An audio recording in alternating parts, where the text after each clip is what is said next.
नमस्कार, one India Hindi में आपका स्वागत है। केंद्र सरकार ने हाल के दिनों में जिस तरह से सरकारी कंपनियों में विनिवेश बढ़ाने की बात कही है, उसे देखते हुए विपक्ष कई बार कह चुका है कि सरकार रेलवे का भी निजीकरण कर देगी।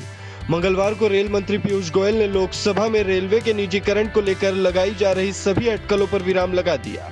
रेल मंत्री ने कहा कि रेलवे का कभी भी निजीकरण नहीं किया जाएगा और यह हमेशा भारत सरकार के अधीन रहेगी।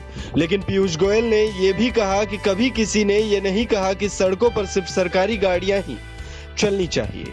लोकसभा में रेल मंत्री पीयूष गोयल बोले कि हम पर रेलवे का निजीकरण करने का आरोप लगाया जाता है, लेकिन कभी किसी ने यह नहीं कहा कि सड़क पर सिर्फ सरकारी वाहन ही चले, क्योंकि प्राइवेट और सरकारी वाहन दोनों ही आर्थिक गतिविधि को आगे बढ़ाते हैं।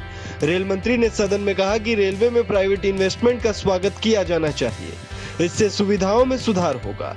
पीयूष गोयल ने कहा कि रेलवे सरकारी संपत्ति है और सरकारी ही रहेगी, लेकिन अगर इसमें निजी इन्वेस्टमेंट आता है तो उससे किसी को दिक्कत नहीं होनी चाहिए।